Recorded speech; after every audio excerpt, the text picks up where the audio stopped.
Assalamualaikum dan salam sejahtera. Saya Nazri Kaha. Ini agenda awani dari World Trade Center Kuala Lumpur. Sah Pelaraya Negeri Sarawak akan berlangsung dalam masa yang terdekat. Itu pun kita sedia maklum dengan beberapa pengumuman yang diumumkan oleh pihak berkenaan.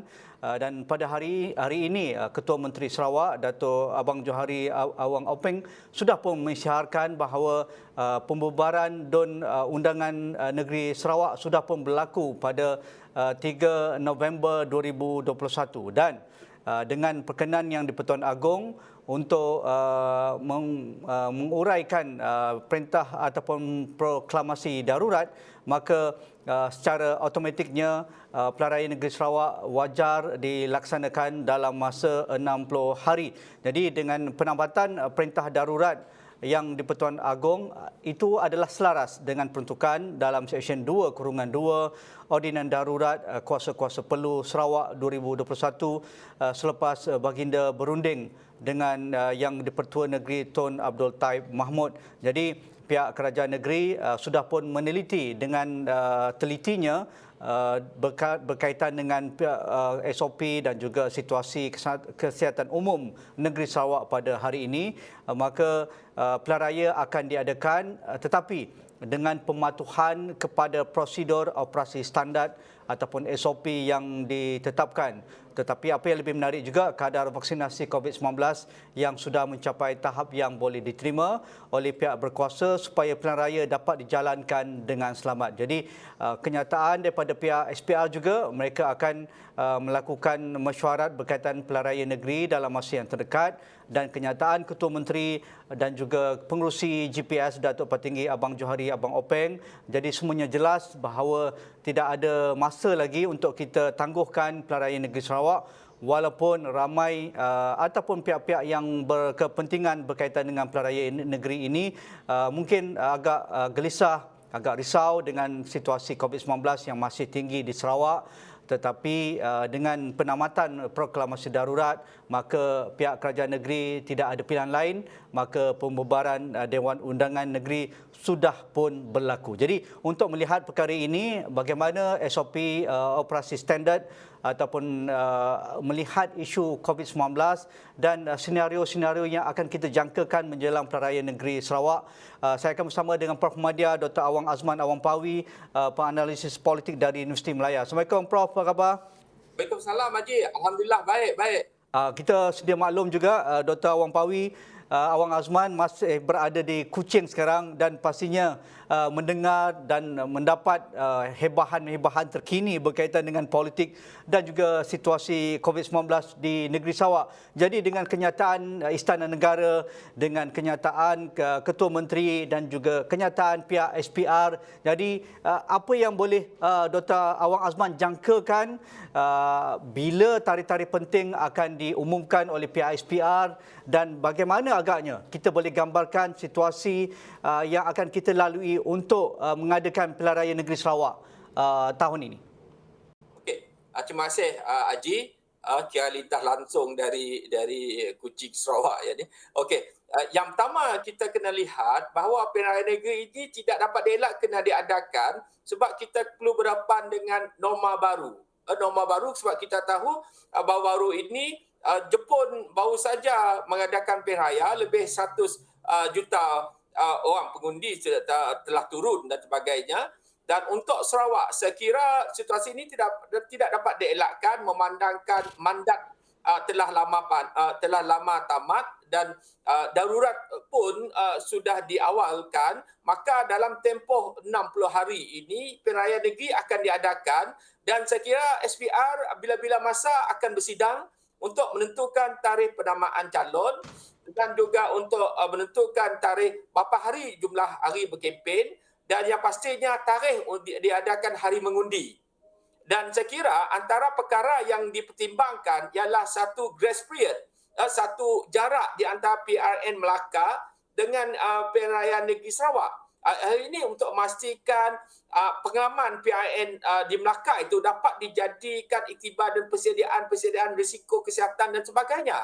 Jadi berdasarkan situasi ini, saya kira saya sudah boleh mentafsirkan tarikh-tarikh yang barangkali akan dilakukan oleh, yang mungkin akan dilaksanakan oleh SPR berdasarkan situasi dan keadaan sekarang ni. Kita tahu musim tengkujuh pasti akan lebih teruk lagi pada hujung bulan Disember. Pastinya ia tidak akan dibuat selepas hari Christmas. Saya kira dia akan dibuat sebelum perayaan Christmas itu.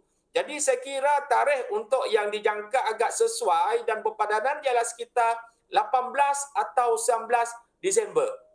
Tarikh untuk mengundi. Dan barangkali kempen pula lebih kurang sama, barangkali masa lebih kurang sama, tempoh kempen sekitar 10 atau 12 hari. Saya kira 12 hari itulah maksimum yang mereka boleh digunakan oleh pihak SPR. Makanya sekitar 6 Disember barangkali hari penamaan calon begitu. Jadi diikuti dengan pilihan raya dijangka 18 atau 19 berdasarkan situasi setempat yang berlaku di Sarawak ni, Haji Nazir. Ya. Dr. Awang Azman, pengalaman mengisytiharkan Pilihan Raya Negeri Melaka dan situasi menjelang Hari Penamaan Calon pada 8 November dan juga Hari Mengundi pada 20 November. Tetapi kita sudah lihat, walaupun situasi COVID-19 sedikit reda, tetapi keadaan fasa 4 ekonomi baru saja dibuka di Melaka, dan apabila diumumkan saja pembubaran, kita sudah lihat, kita sudah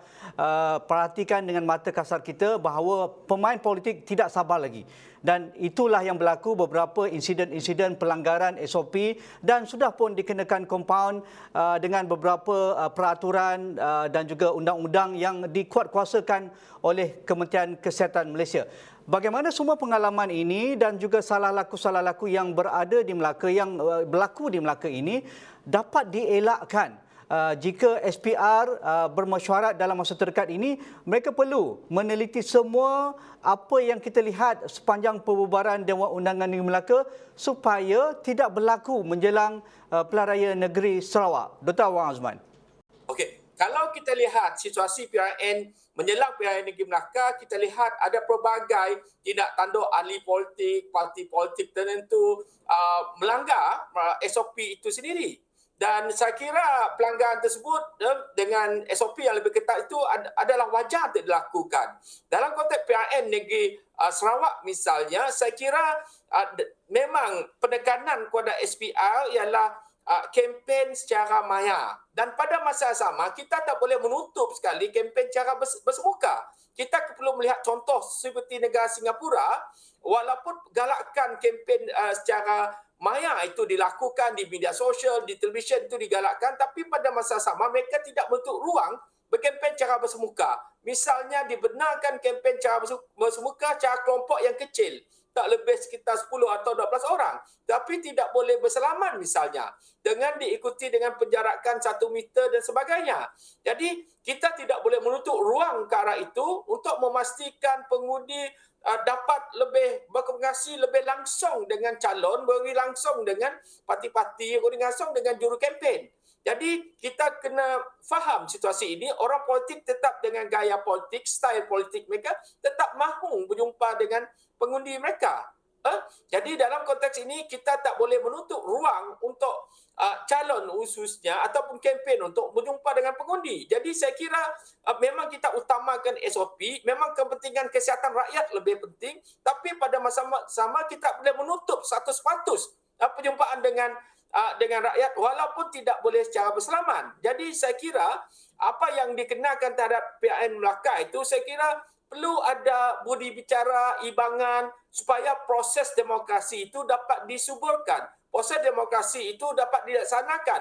Sebab apa fungsi pilihan raya? Pilihan raya ialah untuk memastikan pengundi memilih yang terbaik. Pilihan raya dilakukan bukan saja untuk memilih yang terbaik, tetapi untuk memastikan rakyat akan pergi turun mengundi dengan lebih ramai. Lebih-lebih lagi, sekiranya tidak dilakukan kempen ataupun gerakan secara agresif, saya kira jumlah pola yang dari segi peratusan turun mengundi itu saya kira akan kurang. Berbeza dengan sekitar tahun 2016.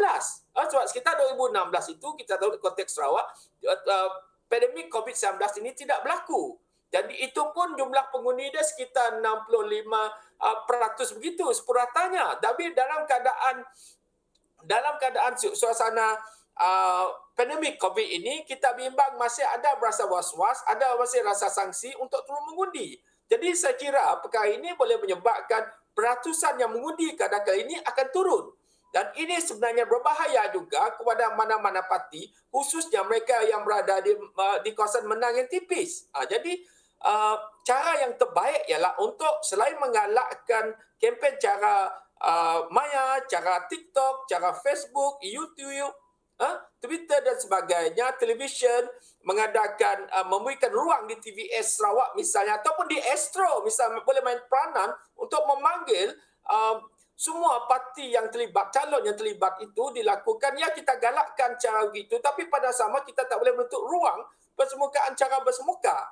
Inilah orang politik memang tidak dapat memisahkan diri mereka bersemuka dengan pengundi, bersemuka dengan rakyat. Sebab itulah cara orang politik berkomunikasi dengan rakyat. Ya. Okey, Dr. Awang Azman, kita ingin lihat dan juga mendapatkan reaksi bahawa pihak pengurusan pilihan raya negara iaitu SPR perlu lebih proaktif kali ini. Kalau mereka agak perlahan menentukan bagaimana perjalanan pilihan raya negeri Melaka dan seolah-olah mereka tidak lihat apa pengalaman pilihan raya negeri Sabah pada hujung tahun lalu. Kali ini untuk pilihan raya negeri Sarawak, mengapa kita perlu demand SPR perlu satu langkah ke hadapan? Kerana mereka sudah ada pengalaman. Walaupun tindakan penguatkuasaan mereka tidak ada. Mereka tidak ada undang-undang yang untuk melaksanakan undang. Tetapi sebagai pengurus pilihan raya, mereka perlu lebih ke hadapan, bekerjasama dengan pihak MKN, bekerjasama dengan pihak KKM. Tetapi apabila kita lihat pembubaran Dewan Undangan di Melaka, pihak KKM, MKN lebih proaktif. Kerana mereka takut ada kebolehjangkitan baru, gelombang baru wujud akibat kempen-kempen politik di negeri Melaka. Bagaimana untuk Sarawak kali ini, kita perlu demand SPR tolonglah lebih berinteraksi, buatlah engagement dan anda ada masa untuk melihat perjalanan pilihan raya negeri Melaka dan laksanakan yang lebih baik. Dan proses demokrasi perlu diberi keadilan, ketulusan secara demokratik kepada semua orang. Kerana itu hak rakyat dan hak pemain politik. Dr. Awang Azman.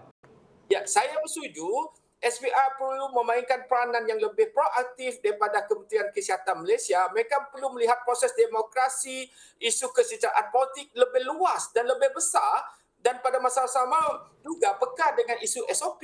Dan saya kira isu yang agak kurang saya lihat SPR ialah bagaimana mereka tidak mendapat maklum balas dengan parti-parti politik sebagaimana berlaku di PIN Melaka. Kenapa sebelum membuatkan ataupun KKM dengan SPR perlu duduk berbincang untuk mendapatkan konsensus, bukan membiarkan Kementerian Kesihatan membuat keputusan sendiri.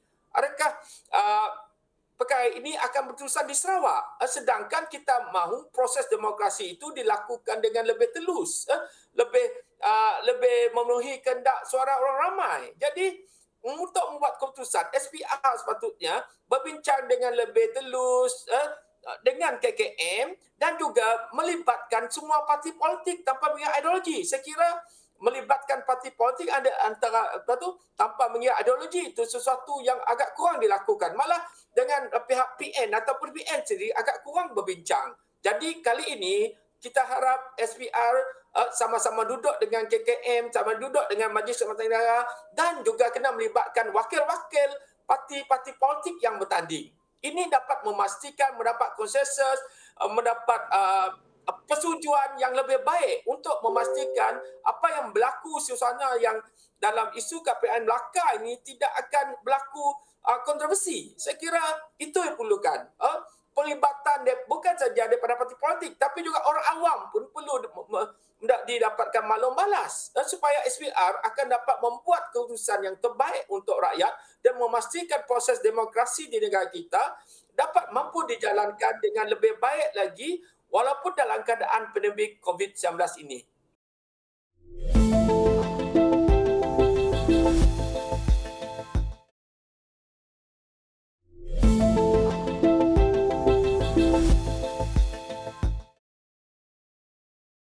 Dr. Awang Azman, bergerak kepada pilihan raya negeri Sarawak.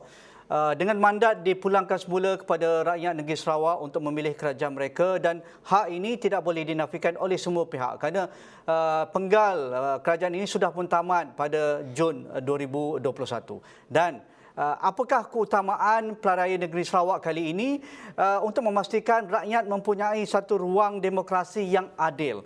Walaupun ramai yang mengkritik pihak GPS bahawa mereka ingin menyegerakan Pelaraya Negeri ini, walaupun mereka ada masa sehingga Februari 2022 kerana masih berada dalam perintah darurat, dan tidak sama kesnya dengan Pelaraya Negeri Melaka. Jadi bagaimana rakyat, walaupun undi 18 tidak dilaksanakan, jika ia dilaksanakan dalam bulan 11 ataupun bulan Disember akan datang ini, tetapi bagaimana rakyat perlu mengambil peluang ini walaupun dalam keadaan COVID, mereka perlu mengambil ruang ini untuk memilih kerajaan, kerana kerajaan ini yang akan memerintah mereka untuk 5 tahun akan datang, bukan calang-calang ini, Dr. Wan Azman.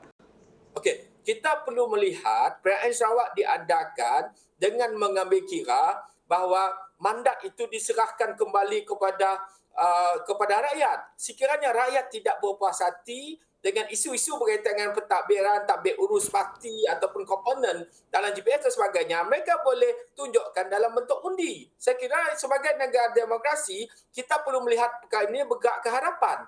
Dan kita tahu tadi saya nyatakan bahawa seperti Singapura, Korea Selatan, malah Jepun misalnya, mereka juga pergi mengundi, dan ketika inilah kita kena menerima hakikat bahawa kita kena bergerak ke depan, menyedari bahawa endemik dan COVID-19 ini ialah merupakan satu norma baru kita kena hadapi. Dan untuk memastikan dari segi keadilan, integriti, ketelusan ketika perayaan negeri Sarawak ini, kita perlu galakkan. Misalnya SPR menggalakkan media penyiaran seperti Astro Awani misalnya untuk menyiarkan tumbuh-bual dengan calon-calon ataupun wakil-wakil parti tanpa mengira ideologi parti politik mereka. Ini merupakan sesuatu yang dipraktiskan dalam ketika pandemik ataupun endemik COVID-19 yang dilakukan di negara seperti Jepun misalnya. Perkara inilah yang perlu diambil kira untuk memastikan dan tidak menggunakan alasan bahawa COVID-19 ini boleh menghalang proses demokrasi itu dapat dilakukan dengan cemerlang. Dr. Wazman, apakah isu utama yang akan melengkari Pelaraya Negeri Sarawak ke-12 kali ini?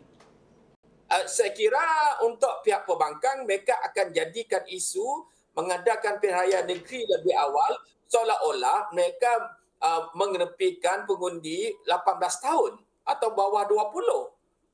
Tetapi pada masa yang sama kita perlu lihat dalam konteks yang lain bahawa isu-isu MA 1963 itu yang tergedala baru-baru ini juga akan dijadikan isu oleh pihak pembangkang. Jadi saya kira itu isu-isu yang dimainkan oleh pihak pembangkang pada negeri ini akan datang, dan pada masa sama isu-isu bersifat setempat. Ya. Kita tahu ada calon wakil rakyat yang sudah terlalu lama,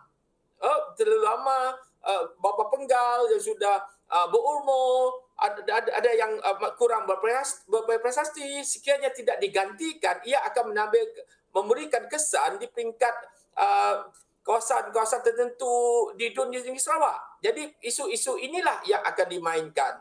Pada masa yang sama kita dapat lihat misalnya PSB barangkali boleh menggunakan pelbagai strategi politik mereka. Mereka mungkin boleh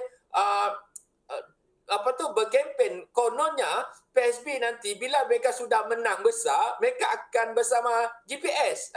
Propaganda seperti ini akan digunakan untuk mereka menarik undi. Jadi itu isu-isu yang menarik di antara isu yang akan dijangka akan dijadikan isu pada pilihan negeri Sarawak nanti.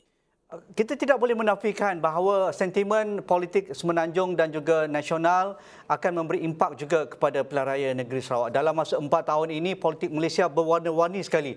Dengan jatuhnya BN pada pilihan raya umum ke-14, tak lama selepas itu 18 bulan sahaja, langkah Sheraton meranapkan impian Pakatan Harapan, kerajaan yang ditubuhkan itu jatuh ataupun terbubar dengan naiknya Perikatan Nasional dan juga rakan Barisan Nasional termasuk rakan GPS menggabungkan membentuk kabinet di pihak kebangsaan.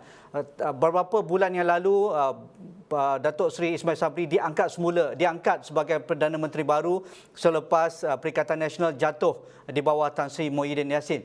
Dan JPS juga, kalau pilihan raya negeri diadakan pada tahun lalu pada awal 2020 ataupun akhir 2020, ketika itu Dr. Awang Osman saya menemubual JPS tidak berapa yakin kerana JPS ini entiti baru, walaupun orangnya orang lama, penghuninya penghuni lama, tetapi lambangnya, benderanya, logo ramai masih keliru dacing dan juga dengan JPS. Jadi apa keyakinan JPS yang Dr. Awang rasakan mereka sudah bersedia bertarung pilihan raya negeri Sarawak kali ini? Okey, yang pertamanya apabila GPS Barisan Nasional Sarawak dijenamakan semula sebagai GPS, Gabungan Parti Sarawak. Jenama ini akan memberikan mereka identiti yang tersendiri yang terpisah daripada politik yang berlaku di Semenanjung. Misalnya mereka menjadi mesra kepada Perikatan Nasional, tapi pada masa yang sama mereka terbuka juga dengan kerjasama dengan parti yang lain.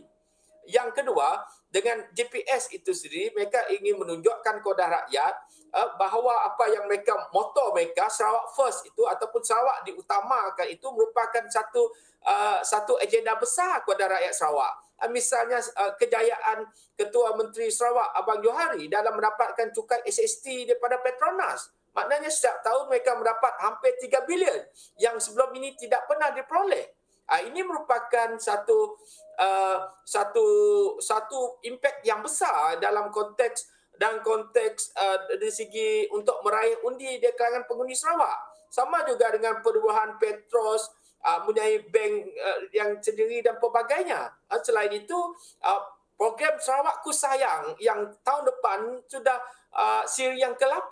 Ini merupakan satu kesinambungan momentum yang dimainkan JPS untuk memastikan mereka dapat menyantuni rakyat dalam pelbagai aspek, daripada skim mikro dalam keusahawanan, membantu perkara kaum ibu, golongan belia dan sebagainya, itu terus diadakan. Sebab itulah ramai mereka berpandangan bahawa momentum ini perlu ada kesinambungan. Kesinambungan itu ialah dengan memilih kembali GPS. Dengan itulah GPS yakin menggunakan logonya walaupun terdapat beberapa cabaran. Misalnya logo burung kenyalang hampir sama dengan satu parti politik pembangkang lain. Jadi boleh mengirukan pengundi-pengundi yang sudah berusia misalnya.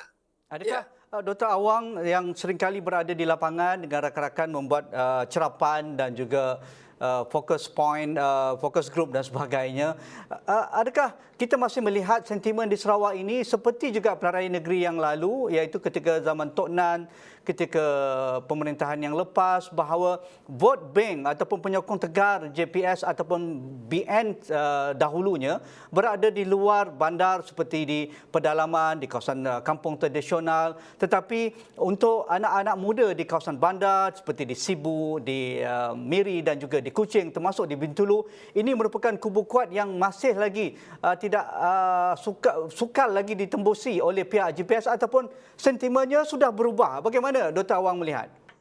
Untuk setakat ini, saya lihat pihak kumpulan tim kami lihat bahawa sentimen dia masih tidak banyak perubahan yang berlaku. Perubahan sekarang ini ialah perubahan dari segi anak muda yang terjejas, misalnya dari segi peluang pekerjaan mereka apabila mereka selesai melanjutkan pengajian tinggi, mereka balik dan kebetulan ada COVID-19, maka mereka bukan saja susah mendapat peluang pekerjaan, mereka bersaing mereka yang sudah berhenti pekerjaan. Sama juga apabila mereka nak bekerja, terdapat sektor bila berlakunya COVID-19 misalnya, banyak syarikat ada yang ditutup, ada yang dikecilkan saiz, dan ini mengakibatkan isu anak muda berasa mereka peluang pekerjaan yang semakin terbatas. Jadi ini sikit sebanyak juga mempengaruhi bukan saja anak muda di bandaran, sudah mula mempengaruhi anak muda di luar bandar.